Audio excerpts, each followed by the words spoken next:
Hey John, how you doing? I think actually that this is the first time we've seen spreads here. So good job. Okay, let's see what we got. We got the front cover. I think the front cover is really, I think it's very good. My only suggestion here is that let's move Aaron up a little bit. Let's get that tucked in there so it aligns with the end, so that author aligns with the end. Otherwise, it's just kind of stuck out there a little bit, and it's kind of creates a little bit of uncomfortable visual stress. Let's jump to the first spread. Good job. Typographically, I think that you're looking good. I think that you've got a lot of good ideas, and it's a very inviting page, which is great. There's a couple of things I think are interfering with that open invitation, that open feeling for the page, and that's these horizontal rules. I notice you have this tendency to want to place things in boxes. And listen, I did some research when I was writing my thesis for my master's, and I had a lot. We did a lot of classroom observations, and one of the things that was noticed time and again was that undergraduate design students have this tendency to want to place things in boxes. And here we can see that. Here's this image is in a box. Then that whole thing is kind of in this box, and then this is within these rules, which basically puts it in a box. Then this whole side is within these two rules, which puts it in a box, which really prevents your pages from really breathing with infinity, as they should. Right now, they're just kind of locked in. They can't get out of here if they want. They can't. They can't interact with the outside world because they're locked in jail. See what I'm saying? Let's move to the next page, and you can see the same thing. So, and then here, that's in a box, that's in a box, this is in a box, these are in boxes, your little pull quotes are in boxes, and then the whole thing's in the boxes. Likewise, over here, the flag's in a box. So let's get rid of some of these boxes and some of these rules, and let's let this, rules meaning these vertical lines or horizontal lines, and then finally that thing's in a box, which is in color, inside a color box, which is also inside two rules. So you have a box and a box and a box here, so to speak. So my suggestion is first thing I would do is go out and take all of these lines out. It's going to look bare to you at first, but don't worry about it. It's going to work. Okay, let's take a look at typography. Let's jump in here. Let's see what we got. This page looks good. Not a fan of center aligned type. You know that. I say that quite a bit. Again, here's a subhead that's off-centered. Let's pull that and get that in alignment here. This subhead is too... Oh, wait a second. That's not a subhead. That's continuing. That's weird right there. We got to fix that. That's a line of type. Don't know how it got up there and got all off-centered like that, but let's get that fixed. That should be a hanging quote. Look it up. Quotations, hanging, H-A-N-G-I-N-G, hanging. It's really easy to do, but you're going to want to drop that quotation off the side of that left margin.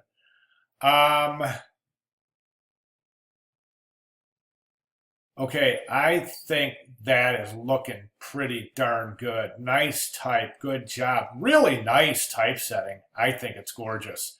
I think your typesetting is strong. What happened here? Look, this is really strange. You got two different widths of your type boxes. This one ends roughly here, and this one ends all the way out here. So that's really strange. Very inconsistent there. You definitely want to check that. Let's take a guide and drop some. Watch your alignment there. Watch your alignment there. Baseline's out of alignment. This whole text box is down about 4 or 5 pixels, it looks like. I'm not crazy about this page. Number one, you're using this color for the first and only time. So, in graphic design, if you're using something once, don't use it.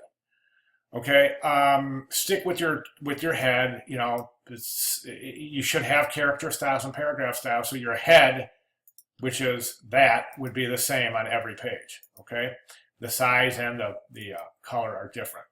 I don't know what this type is in the background, but it's very distracting. Also, I would recommend adding some sort of type to this.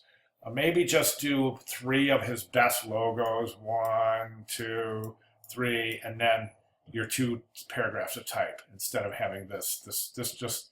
I know he does this a lot. I know he has these compositions where all his logos are together, And I just don't think it's an effective way to show the effectiveness of his work. So as I said, maybe 3 logos. You don't need all this visual clutter over there, though.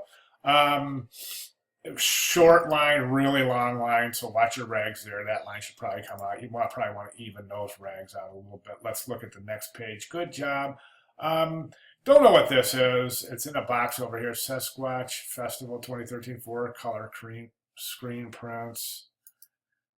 So this is inconsistent. This seems to be a caption, while over here is a call out, but they're both connected to and somehow related to these.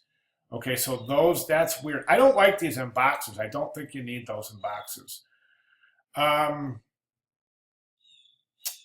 Okay, and then it looks like you're going into a question and answer, which is fine.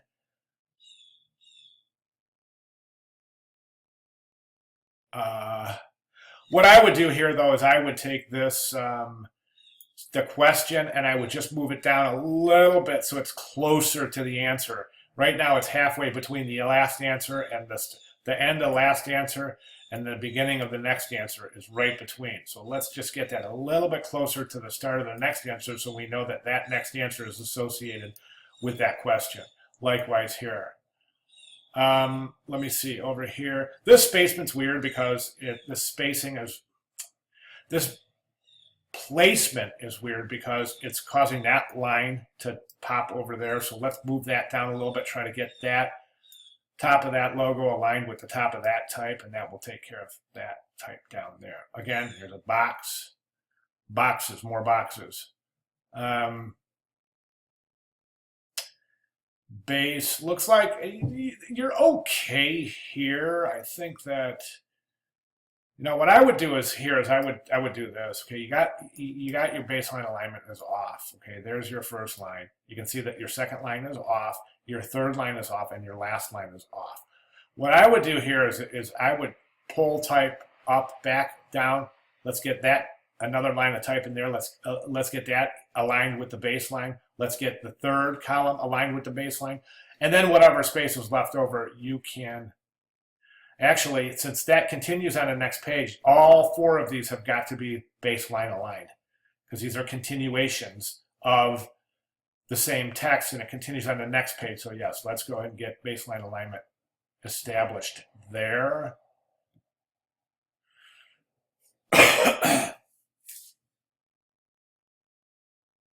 I wouldn't put the pull quote spanning 2 columns. I don't think you need it. I think it causes more visual tension than visual relief, which is what it's supposed to do.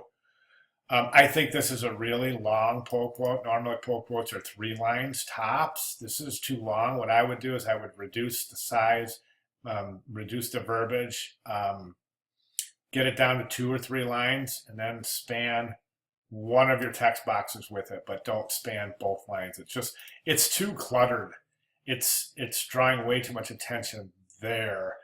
And that looks like it is your only pull quote. So suggestions there is maybe use another pull quote here maybe, or somewhere on this page to this page to break up all that type.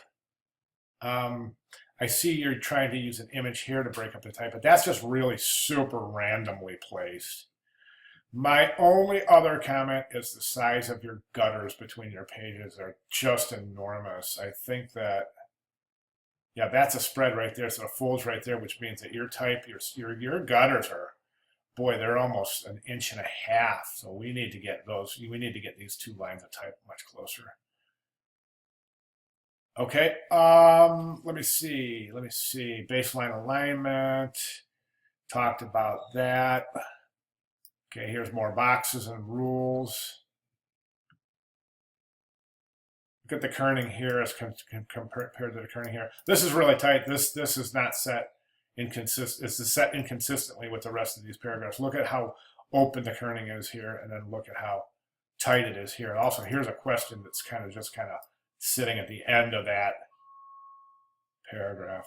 Okay, all right, so that's what you got. Sorry I took so long, but anyways, when you're ready to go ahead and make those changes, go ahead and mock this up, print it out, and put your booklet together and photograph it, and we're good to go. All right, good job. Thanks.